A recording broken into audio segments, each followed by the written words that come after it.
वैदिकी अमृत ध्यान साधना प्रभात सत्संग में आप सभी साधक साधिकाओं का, उपासक उपासिकाओं का हार्दिक स्वागत है। आइए पूर्व की भांति आज के ब्रह्म मुहूर्त में, आज की ब्रह्म वेला में भी हम उन महान प्रभु पार ब्रह्म परमेश्वर के सच्चिदानंद स्वरूप, सकल जगत की उत्पत्ति करता, समग्र ऐश्वर्यों की दाता, जगत पिता और जगत माता सच्चिदानंद स्वरूप परमेश्वर के महान गुणों को जीवन में, जगत में, अपने शरीर और संसार में देखने का प्रयास करें।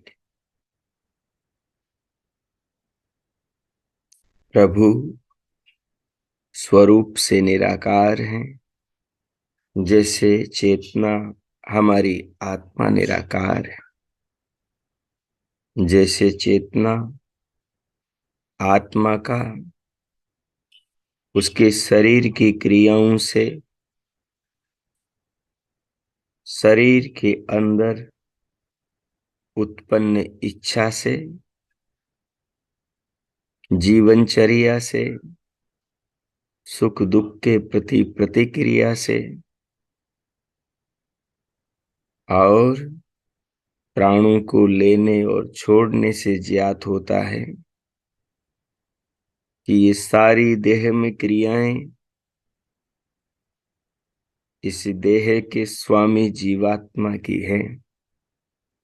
जब देह का स्वामी जीवात्मा देह को छोड़कर निकल जाता है तो ये देह क्रिया विहीन हो जाती है। देह का स्वामी जीवात्मा देह का निर्माता तो नहीं, परंतु निर्माता की कृपा से देह का स्वामी बन गया है। जैसे एक मकान का मालिक उस मकान का निर्माता तो नहीं होता, निर्माण तो अपने द्रव्य के धन के आधार पर किसी निर्माता से करवा लेता है और उसका मालिक बन जाता है। आत्माएं नाना शरीरों को धारण करके मनुष्य शरीर में आकर के उत्तम श्रेष्ठ कर्मों को करके उनके फल रूपी द्रव्य से देह के निर्माता जगत के पिता परमात्मा से ये देह निर्माण करवाती है। प्रभु कर्मफलों के आधार पर जीवात्मा के लिए देह बनाकर देता है और देह का आत्मा को स्वामी बना देता है। अब ये देह का स्वामी देह के निर्माता से यदि मिलता रहे, पूछता रहे कि इस देह के अंदर उसने कहाँ कहाँ क्या क्या बनाया है, उसका मुख्य कक्ष शरीर की इस मंजिल में, भवन में, देह रूपी नगर में कहाँ पर बनाया है, तो देह का निर्माता विधाता उसे अपने ज्ञान के सागर वेद के द्वारा बताता है कि हे देह स्वामीन आत्मन, तेरा निवास स्थान इस देह में मैंने मस्तिष्क में बनाया है। ज्यों ज्यों आत्मा पूछता है, भगवान के ज्ञान वेद को पढ़ता है, त्यों त्यों आत्मा को रास्ता मिलता चला जाता है कि उसकी देह में, देह के निर्माता विधाता ने क्या क्या बनाया है। जब वो विधाता से जुड़ता है तो जैसे अपनी निराकार आत्मा को ज्ञान के चक्षु से जानने लगता है, वैसे ही ज्ञान के चक्षु से निराकार परमात्मा को भी देह के निर्माता, विश्व के निर्माता, जीवन के दाता, उस महान पिता और माता को भी जानने लगता है। सो आइए, हम जिस शरीर के स्वामी बने हैं, उस शरीर के निर्माता परम स्वामी परमात्मा को जानने का प्रयास करें। शरीर में बैठे आत्मा को उसके लक्षणों से जाना जाता है और वे लक्षण शरीर में सर्वत्र, शरीर के बाहर और भीतर प्रत्येक जीवात्मा को देह में रहने वाले आत्मा को अनुभव होते हैं। यदि उन अनुभवों को ज्ञान पूर्वक विचारा जाए तो उन विचारों के द्वारा ही आत्मा को अपने स्वरूप का स्पष्ट बोध होने लगता है, समझ में आने लगता है। देह का निर्माता परमात्मा का स्वरूप भी शनै शनै धीरे धीरे समझ में आने लगता है। सो आइए, हमारे महान पूर्वज ऋषियों ने विश्व निर्माता विधाता के सर्वश्रेष्ठ ज्ञान वेद का जीवन में गान किया, ध्यान किया, आचरण किया और अनुसंधान करके सृष्टि के, संसार के, विश्व के, मानव के शरीर के समस्त रहस्यों का उद्घाटन किया, उनको जाना, जैसा जाना वैसे ही अपने शास्त्रों में लिखकर हम तक संदेश पहुंचा दिया कि हमने तो प्रभु के आदेश के अनुरूप जीवन जीकर ऐसे स्वयं को पाया है। अब हमने जिस रीति से पाया है हम तुम्हें भी बता देते हैं कि तुम भी इस पगडंडी पर चलोगे, इस साधना के सोपानों को चढ़ोगे तो तुम्हें भी परमात्मा का और अपनी आत्मा का और इस विश्व रूपी संसार के कारण मूल प्रकृति के परमाणु का और परमाणु से बनने वाली इस 24 प्रकार के घटकों वाली सृष्टि का नाना विज्ञान अनुभव में आने लगेगा। जीवन का उद्देश्य सामने सब कुछ खुलकर समझ में आने लगेगा। सो आइए, जो भी आसन आपने लगा रखा है उस आलथी पालथी को व्यवस्थित कर लें, कमर, पीठ, गर्दन को सीधा कर लें, दोनों हथेलियों को, अंजलियों को गोद में रख लें, नेत्रों को बंद रखें और पूरे शरीर के सभी अंग प्रत्यंगों को शिथिल कर दें, अर्थात ढीला छोड़ दें, सहज कर दें।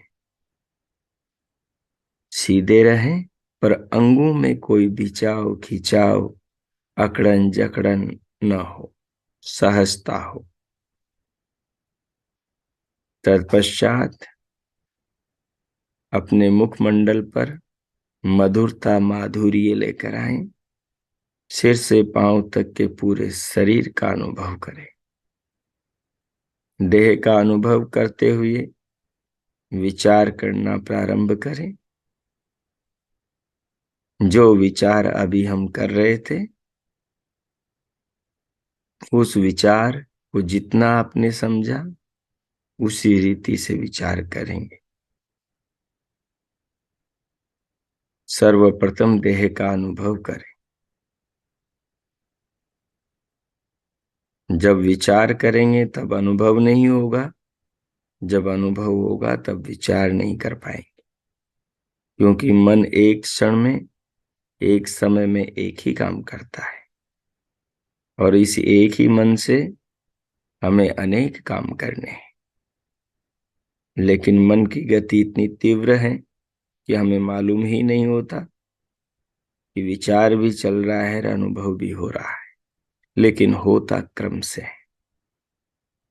सो पहले अनुभव करें, फिर विचार, फिर अनुभव, ऐसा करके सिलसिले को चलने दें। पूरी देह का अनुभव करेंगे, शरीर अनुभव होगा, बैठने की स्थिति में, आसन की स्थिति में। अनुभव हमेशा चेतना को होता है, कभी किसी जड़ वस्तु को जड़ वस्तु का अनुभव नहीं होता है। अनुभव चेतना को होता है। पपैये को कोई चेतन मनुष्य बजा सकता है, बांसुरी को कोई चेतन मनुष्य बजा सकता है। न मृत शरीर बजा सकता है, न बांसुरी खुद ब खुद बज सकती है। जो बांसुरी में हवा जाती है, जिस लयबद्धता से जाती है, उस हवा के पीछे दिमाग काम करता है बांसुरी के बजाने वाले का। बांसुरी के बजाने वाले की उंगलियां बांसुरी के स्वरों पर थिरकने लगती हैं। उसके पीछे बांसुरी के बजाने वाला जो मनुष्य है, जो उस देह के स्वामी चेतना है, वो जैसा उसके पास बांसुरी बजाने का ज्ञान है, वैसे उंगलियों को थिरकाता है और न्यारे न्यारे मीठे मधुर लयबद्ध स्वर निकलने लगते हैं। तो इसी घटना से आपको समझ लेना है कि शरीर में कोई चेतना है जो शरीर से अलग है। इस शरीर रूपी बांसुरी में जो सरगम पैदा हो रहा है, जो ध्वनियां, जो शब्द, जो कलरव वाणी से निकल रहे हैं, इनके पीछे कोई चेतना है। आप स्वयं भी आत्म रूप में जो शरीर के भीतर दोनों कानों के आकाश में मन को ले जाएंगे, तो भीतर पाएंगे कि एक दिव्यनाद की धारा बह रही है। यद्यपि ये धारा हमने तो नहीं बहा रखी, लेकिन हम आत्माओं के शरीर में होने से बह रही है। जब आत्मा शरीर से निकल जाएगा तो ये धारा भी बंद हो जाएगी।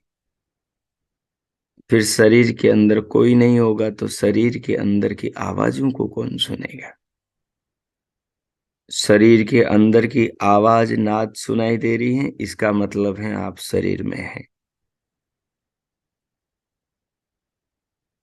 और इस आवाज को सुनने वाला, समझने वाला, अनुभव करने वाला जो है, वही देह की चेतना, वही देह की आत्मा, वही देह की रूह, वही देह की शोल, किसी भी नाम से कह दें, वही हम हैं।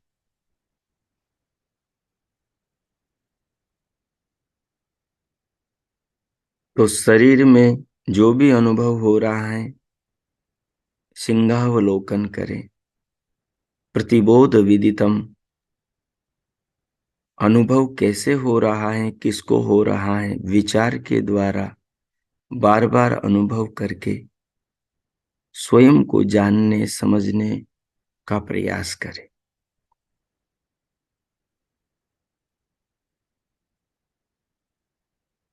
विचार से व्यक्ति के संस्कारों का, बुद्धि का विकास होता है। उसी से जीवन और स्वयं को साधक समझ पाता है। उसी से संसार, संसार के निर्माता को साधक अनुभव कर पाता है। सो आइए, शरीर को अनुभव करते हुए बाहर से भीतर आने वाली दिव्य जीवनदायिनी शक्ति प्राणवायु को लंबी गहरी लयबद्ध करके धीरे धीरे लेते हुए अनुभव करें। अनुभव करते हुए जाने कि अनुभव कौन है शरीर में करने वाला। तो आवाज आएगी भीतर से, आप महसूस करेंगे मैं हूं अनुभव करने वाला। तो ये जो मैं है, ये लिंग है आत्मा का, ये आत्मा का चिन्ह, ये आत्मा का लक्षण है। ये मैं उसी शरीर में उठता है, मैं की तरंग जिस शरीर में चेतना हो, और इस मैं की तरंग को शरीर में वही सुनता है जो चेतन हो। तो ये जो आवाज आ रही है कि श्वास को अनुभव कौन कर रहा है, मैं कर रहा हूं। तो ये मैं कौन है, मैं कर रहा हूं कहने वाला ही है। बस इन्हीं शब्दों के ऊपर आपको विचार करना है, तो आत्मा समझ में आने लग जाएगा। फिर श्वास को धीरे धीरे भीतर भर लेंगे, भीतर भर के जरा रोकेंगे, रोक करके सिर से पांव तक के पूरे शरीर को अनुभव करेंगे। अनुभव करते हुए जानते जाएंगे कि अनुभव करने वाला कौन, मैं आत्मा हूं। तो अनुभव से आत्मा को अलग करेंगे। जिसका अनुभव किया जा रहा है उससे अनुभव, और अनुभव से आत्मा को अलग करेंगे।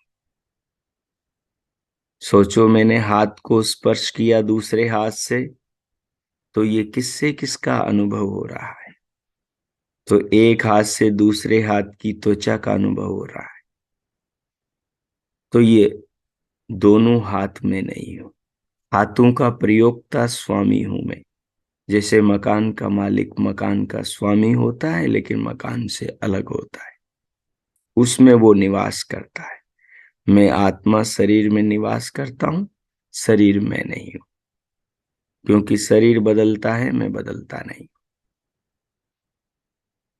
अब ये अनुभव क्या चीज है?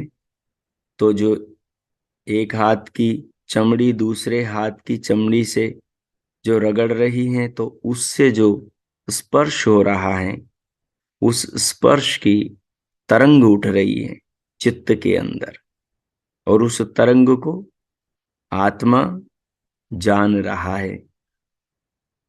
और इस ज्ञान को तो अनुभव कहते हैं, ये आत्मा को होता है, लेकिन ये अनुभव वृत्ति के रूप में होता है, आत्मा में कोई हलचल नहीं होती। तो ये कह रहा है मैंने जाना, मुझे अनुभव हुआ। तो ये जो मैं कह रहा है मैंने जाना, यही आत्मा। लेकिन मैंने जाना ये जो वृत्ति है, ये जो शब्द है, ये शब्द आत्मा नहीं है। इस शब्द को भीतर से अपनी अनुभूति को प्रकट करने के लिए कहने वाला जो है कि मैंने जाना कि ये अनुभव हुआ, ये कहने वाला आत्म तत्व है। श्री कृष्ण अर्जुन को यही समझा रहे कि देह से आत्मा अलग है। देह बदलने वाला है, आत्मा तो अपरिवर्तनशील है।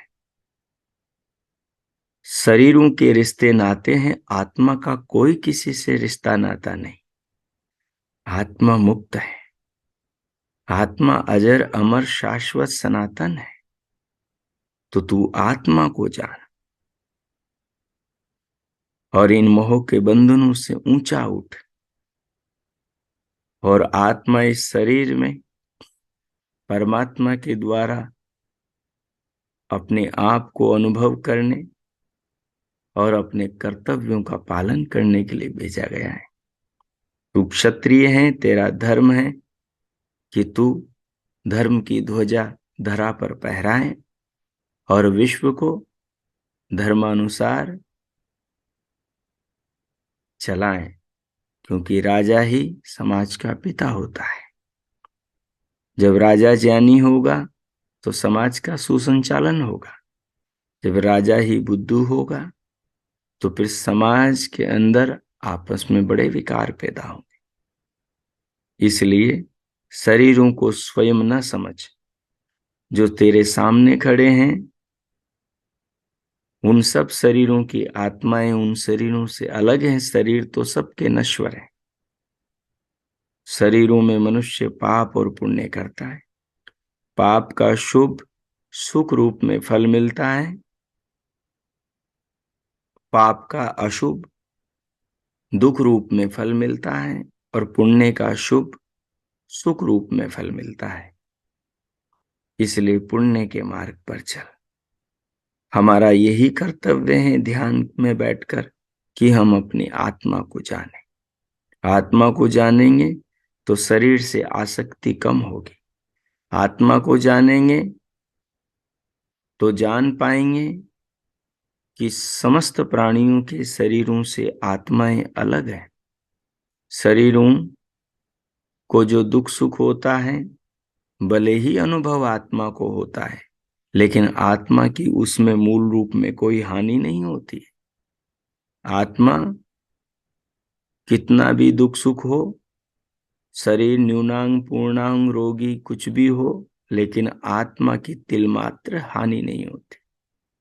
हाँ, लेकिन शरीर के रोगी होने से दुख तो आत्मा को भोगना पड़ता है।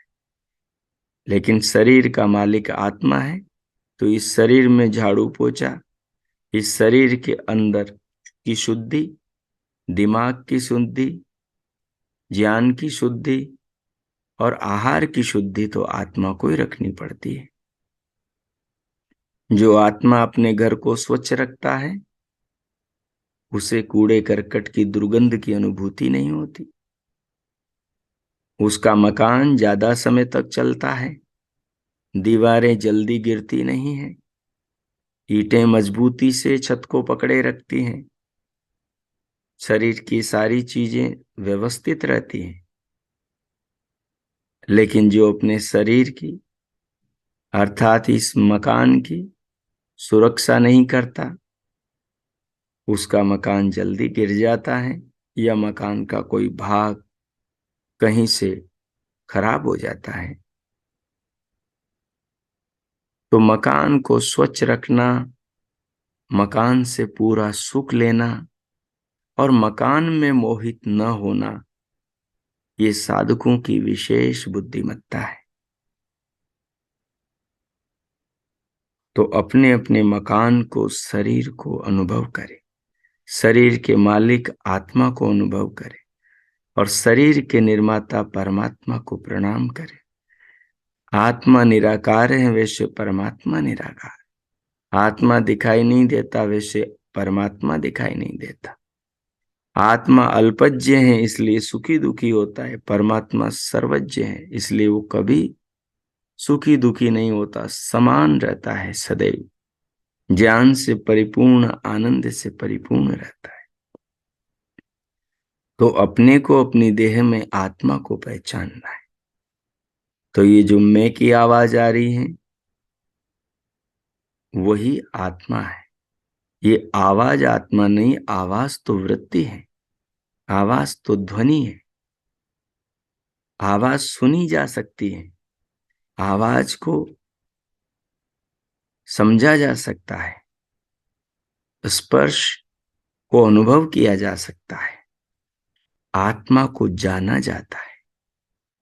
त्वचा से त्वचा के अनुभव में जैसे अनुभूति होती है, त्वचा की कोमलता, चिकनाई की, उष्णता, शीतलता की, शब्द की, शब्द के अर्थ की, वैसे आत्मा की अनुभूति तो नहीं होती। जैसे गुड़ के मिठास की अनुभूति होती, ऐसे आत्मा की अनुभूति तो नहीं होती शरीर से, दिमाग से। आत्मा का ज्ञान होता है। इस ज्ञान को ही अनुभूति कह देते हैं। जैसे शरीर के अंदर श्वास आ रही जा रही है, शरीर के अंदर आप अनुभव कर रहे हैं कि श्वास को, प्राण को, ये जो अनुभव है, इस अनुभव से ये बात जानने में आ रही है कि इस शरीर में अभी आत्मा है। तभी तो हाथ हिल रहे हैं, होठ हिल रहे हैं और कानों से आने वाली आवाजें बुद्धि में समझ में आ रही है। तो ये जानने वाला शरीर में होने का मतलब है शरीर में आत्मा है, और ये आत्मा कौन है? मैं स्वयं हूं। विचार के चक्र को इसी चेतना के कार्यों की लक्षणों की परिधि के अंतर्गत निरंतर घुमाने से, चलाने से आत्म तत्व का विवेक होता है। वही विवेक हमें साधना से करना है। अब मैं मौन होता हूं अगले 5-7 मिनट तक, और आप इस पर विचार करें। आसन को स्थिर रखते हुए बाहर से धीरे धीरे श्वास लें और उसे भीतर रोके अनुभव के साथ।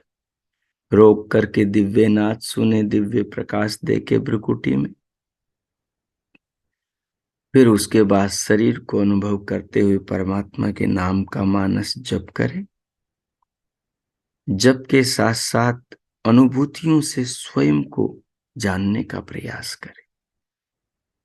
जब श्वास बदलने का मन करे तो धीरे धीरे प्रश्वास को बाहर छोड़ दे, थोड़ा बाहर रोके। जब लेने का मन करे तो धीरे धीरे लेकर भीतर बढ़ ले, फिर रोके और फिर प्रभु नाम का स्मरण करें। पूरे शरीर का अनुभव करें, नाद का, दिव्य प्रकाश का, और इन अनुभूतियों के साथ साथ चिंतन करें। अब मैं मौन होता हूं, 5-7 मिनट आप ये प्रयोग करें। ओम कीजिए।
हो हो।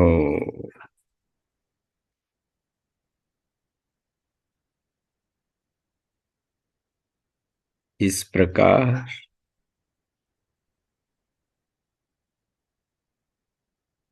देह में ध्यानस्थ होकर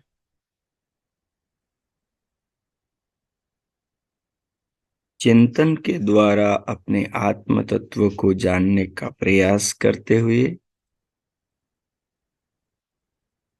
और चिंतन के द्वारा परमात्मा के बनाए शरीर को, शरीर विज्ञान को,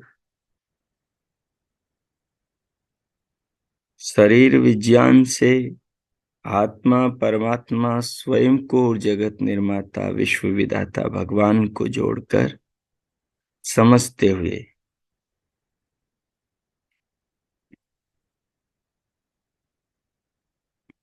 जो अनुभव प्राप्त किया आपने, जो अपने भीतर समझ विकसित की, उसे आत्मसात करें, उसे अनुभव करें और प्रभु का मन ही मन धन्यवाद करें। इस प्रकार प्रभु का धन्यवाद करते हुए अब स्वयं को भीतर से बाहर स्क्रीन पर लाएं। उसके लिए दोनों हथेलियों का परस्पर घर्षण करें। उष्ण हथेलियों से मुखमंडल का स्पर्श करें। फिर उंगलियों के मध्य से पलकें खोलते हुए भीतर से जो आत्मज्ञान ध्यान में अनुभव किया है उसके भाव के साथ बाहर आए।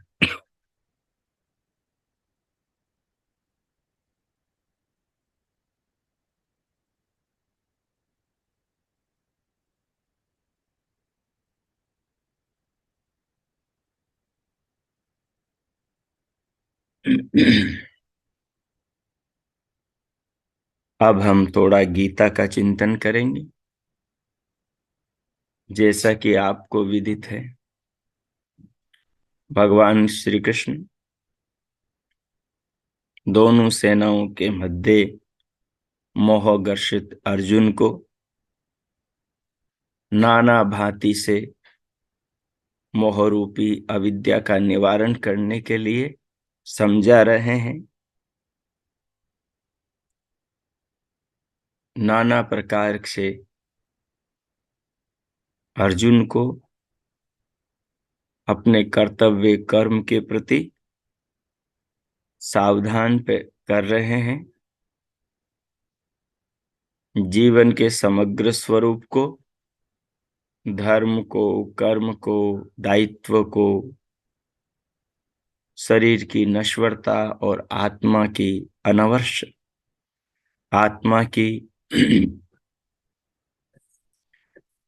अनवश्यता के स्वरूप को समझा रहे हैं।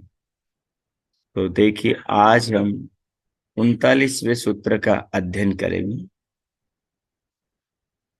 अब इसके दृढ़ अनुष्ठान के लिए कर्म योग का कथन करते हैं। अब आगे के श्लोकों में अर्जुन को भगवान श्री कृष्ण के द्वारा कर्म योग के बारे में बताया जा रहा है। एषा ते अभिहिता सांख्ये बुद्धिर्योगे त्विमां शृणु। बुद्ध्या युक्तो यया पार्थ कर्म बंधनम प्रहास्यसि।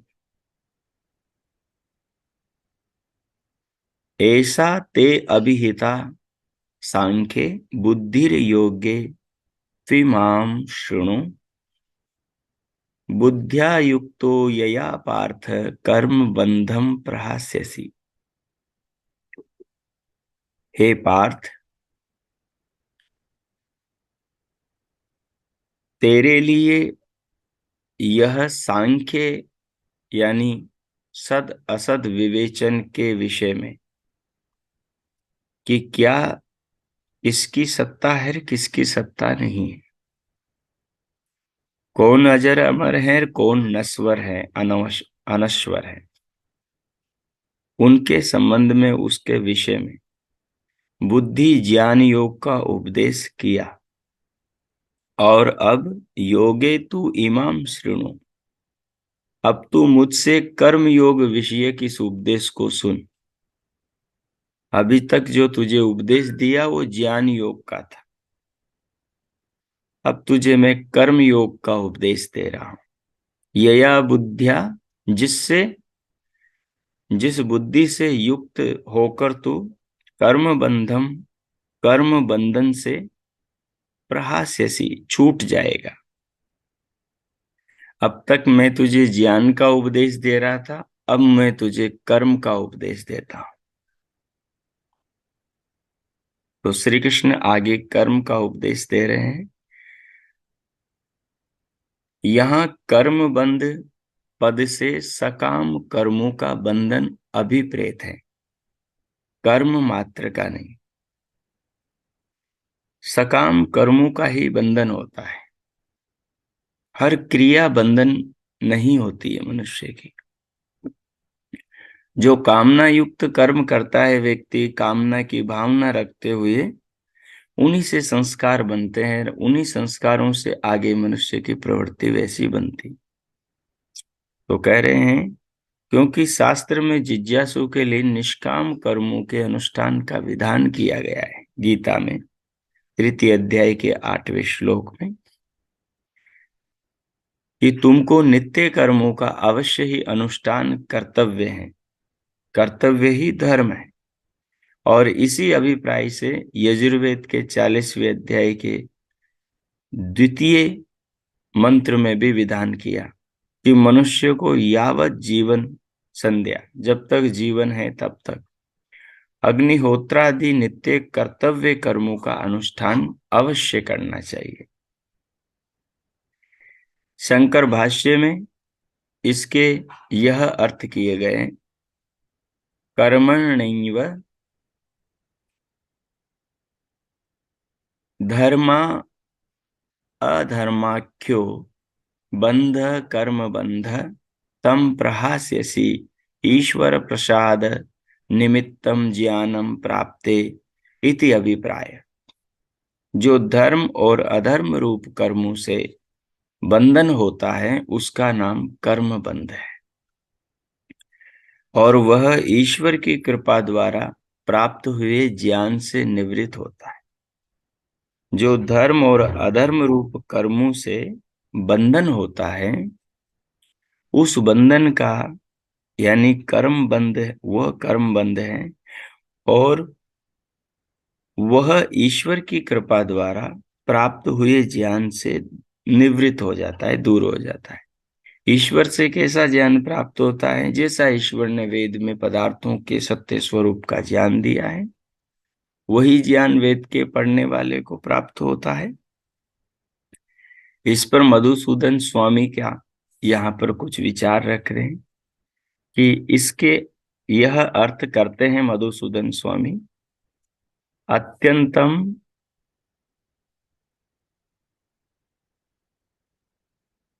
अत्यंत मलिन अंतकरणत्वात् बहिरंग साधनम कर्मै कर्मैव त्वया अनुष्ठेयम न न अधुना अश्रवणादि योग्यता योग्य योग्यता अपि तव जाता।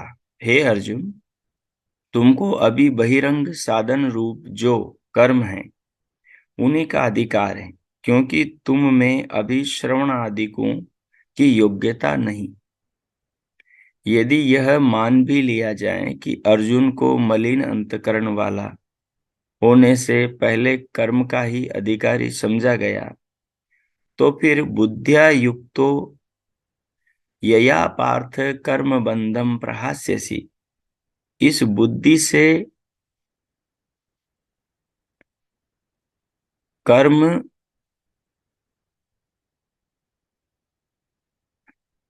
कर्म वो धन से छूट जाएगा,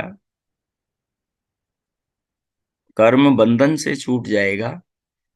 इस प्रकार कर्म योग को ज्ञान योग से श्रेष्ठ क्यों कथन किया जाता? इसका उत्तर मायावादी यह देते हैं कि कर्म से ज्ञान का प्रतिबंध रूप पाप दूर किया जाता है। कर्म से ज्ञान का जो बंधन होता है वो दूर किया जाता है। इस अभिप्राय से कहा है कि इस कर्म योग से कर्म के बंधन को त्याग दोगे इत्यादि मायावादियों की अनेक कल्पनाएं यहां काम नहीं दे सकती। यहां तो महर्षि व्यास ने ज्ञान से कर्म को श्रेष्ठ सिद्ध कर दिया, जो पूर्व ज्ञान रूपी सांख्य बुद्धि को वर्णन करके फिर कर्म से बंधन की निवृत्ति को कथन किया है। मायावादियों के मत में कर्म की प्रतिष्ठा ज्ञान से बहुत कम है। वो कर्म को ज्यादा महत्व नहीं देते, ज्ञान को ज्यादा महत्व देते हैं। यहां तक कि कर्म चित्तो लोकः क्षीयते इत्यादि वाक्यों पर यही बल दिया जाता है कि कर्म का फल अनित्य है। फिर यहाँ कर्म को बंध की निवृत्ति का मुख्य कारण कैसे माना गया? हमारे मत में तो ज्ञान कर्म का समुच्चय है। समुच्चय का मतलब होता है दोनों एक साथ चलते हैं। बिना ज्ञान के कर्म अच्छा नहीं होता और बिना कर्म के ज्ञान की कोई सार्थकता नहीं। जो आदमी ज्ञान पूर्वक कर्म करता है वही अज्ञान पूर्वक किए कर्मों के बंधनों को काटने में सफल होता है, जिसमें कोई दोष नहीं।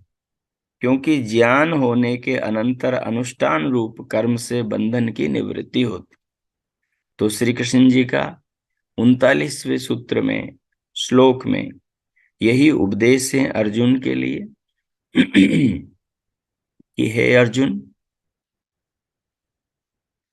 तू सद असद विवेचन के विषय में, अर्थात तेरे लिए यह सांख्य के ज्ञान के द्वारा जो उपदेश दिया गया है वो तूने सुना और समझा। उसके द्वारा तूने जाना कि शरीर अलग है, आत्मा अलग है, शरीर नश्वर है और आत्मा अनश्वर है।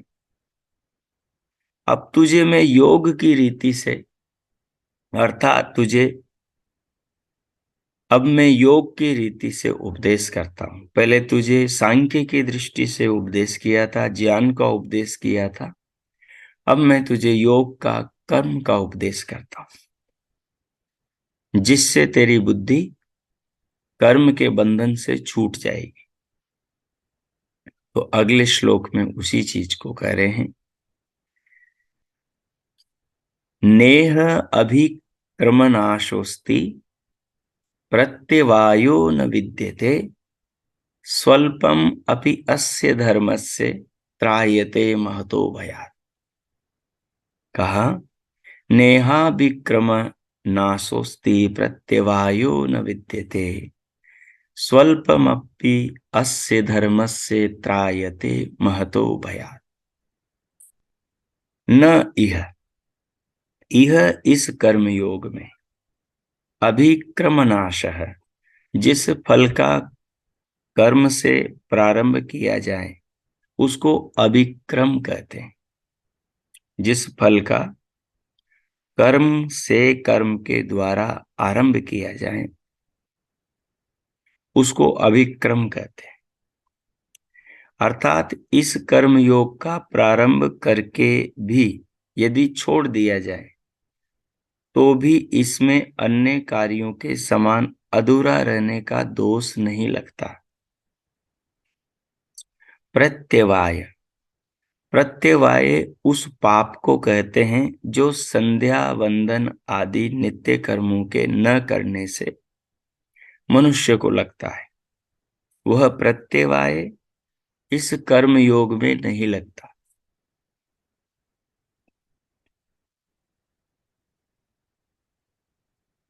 थोड़ा भी इस कर्मयोग रूप धर्म का अंश पालन किया जाए तो वह भी बड़े भय से रक्षा करता है।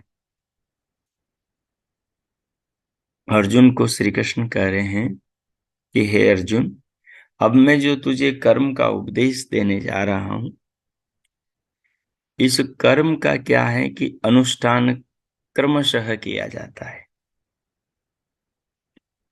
और जो अनुष्ठान किया जाता है, जितना व्यक्ति कर्म करता है उतना उस कर्म का फल उसे अवश्य मिलता है। तो किए हुए कर्म का फल व्यर्थ नहीं जाता, वो उसे अवश्य मिलता है। अगर श्रेष्ठ कर्म किया है, कर्तव्य कर्म का पालन किया है, तो उसका फल अवश्य रूप से कर्ता को मिलता है। तो इसलिए थोड़ा भी तू कर्म करता है, अपने धर्म को कर्म बनाकर या कर्तव्य को धर्म मानकर, तो उसका फल तुझे अवश्य मिलेगा।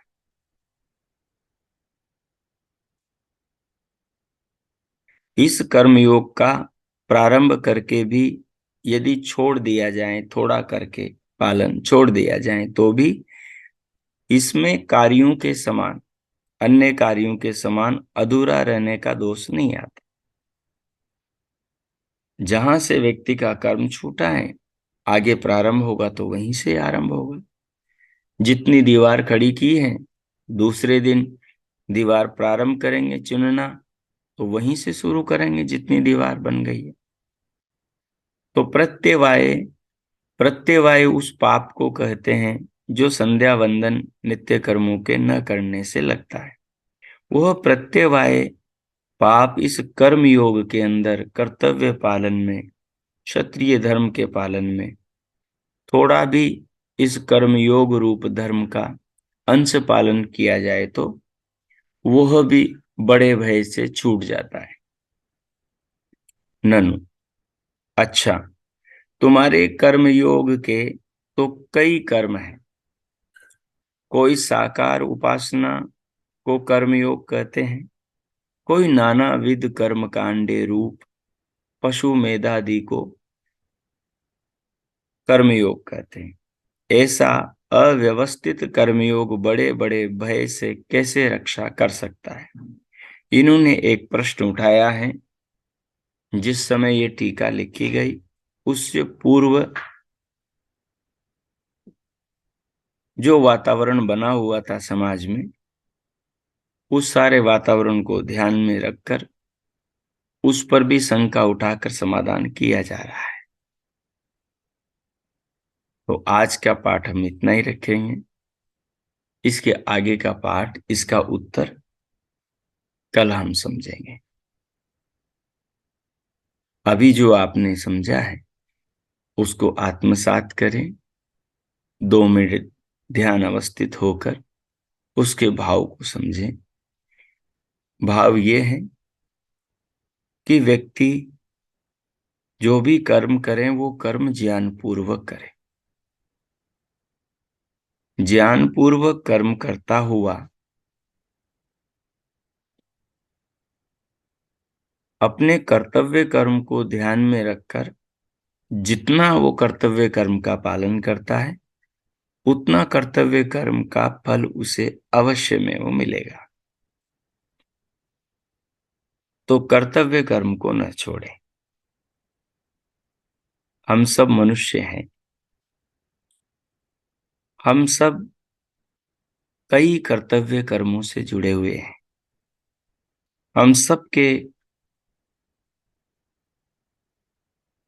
कई कर्तव्य कर्म एक जैसे हैं तो कई कर्तव्य कर्म अलग अलग हैं। समान रूप से सभी स्त्रियों के कई कर्तव्य कर्म एक जैसे हैं, पुरुषों के एक जैसे हैं, लेकिन भिन्न भिन्न परिस्थितियों में कर्तव्य कर्म थोड़े अलग अलग भी हो सकते हैं। एक ही घर के अंदर माँ भी है, बेटी भी है, बहू भी है, पत्नी भी है, लेकिन इन चारों महिलाओं के कर्तव्य कर्म अलग अलग है। पिता भी हैं, पुत्र भी हैं, पति भी हैं, देवर भी हैं, ससुर भी हैं, इनके भी सबके कर्तव्य कर्म अलग अलग हैं, लेकिन कुछ कर्तव्य कर्म सबके एक जैसे हैं। दिनचर्या करना, सुबह उठना, ध्यान करना, सत्य बोलना, झूठ न बोलना, अपनी मर्यादाओं में रहना, अपने दायित्वों का निर्वहन करना, जिम्मेदारियों का धर्मपूर्वक पालन करना। लेकिन सामाजिक क्षेत्र में स्त्री हो या पुरुष हो, जिसको जो दायित्व मिला है, व्यवसायिक क्षेत्र में, समाज रक्षा के क्षेत्र में, जो भी कर्तव्य मिला है, दायित्व मिला है, उसका पालन ईमानदारी से करना, वो अलग अलग हो गया। यदि इनमें से कहीं भी आदमी जी चुरा कर अधूरे मन से कोई काम करता है तो उसको वही अधूरा फल मिलेगा। कोई पूरे मन से किसी काम को करता है तो उसको पूरा उसका फल मिलेगा। कोई रिश्तों में, संबंधों में बेईमानी करता है तो उसको वैसा फल मिलेगा, वैसे संस्कार बनेंगे। तो ज्ञान पूर्वक मनुष्य जो भी कर्म जितना करता है उसका फल उसे अवश्य मिलता है। तो जो व्यक्ति इस कर्म योग का ध्यान करके कर्म करता है वो इस क्षेत्र के अंदर सफल होता है। और जो नहीं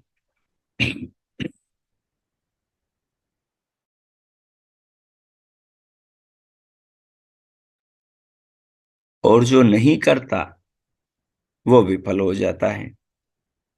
अब मानव का कर्म अहिंसा का पालन करना है, चाहे स्त्री हो चाहे पुरुष हो। दूसरे प्राणियों का भी संसार में जीने का अधिकार है। जल, अग्नि, वायु, आकाश, पृथ्वी पर खाने पीने, जीवन निर्वाह का अधिकार है। उनके जीवन निर्वाह के अधिकार को उनके न चाहते हुए उनसे छीन लेना, ये कुकर्म है, ये पाप कर्म है, ये कृष्ण कर्म है, ये अधर्म है। अगर कोई स्त्री पुरुष ऐसा कर्म करते हैं तो उनका उन्हें घोर पाप, घोर दंड, घोर दुख मिलेगा।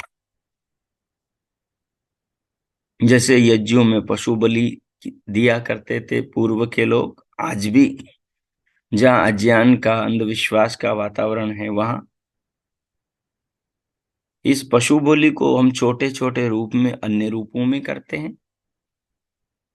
अपनी लापरवाही के कारण कई जीवों को मार देते हैं। अपनी सुख सुविधा के कारण से कई दूसरों को नुकसान पहुंचाते हैं। तो वहां पर अपने कर्तव्य कर्म का स्मरण करते हुए, अहिंसा को ध्यान में रखते हुए, यम नियमों पर विचार करते हुए व्यक्ति को कर्म करने चाहिए। कर्म जितना भी किया जाता है उसका फल उसे अवश्य मिलता है। तो इस पर 2 मिनट विचार करें, फिर शांति पाठ करेंगे। श्लोकों के भाव को आत्मसात करें और प्रभु का धन्यवाद करें। जो आत्म चिंतन किया था ध्यान में, उसको भी स्मरण करके उस राह पर स्वयं को ले जाने का संकल्प करें। भगवान का धन्यवाद, महापुरुषों के प्रति सद्भावना व्यक्त करें। ओम। कीजिए।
ओ ओ इस प्रकार भगवान का धन्यवाद करते हुए, श्लोकों के भाव को आत्मसात करते हुए अब हम शांति पाठ करेंगे। ओम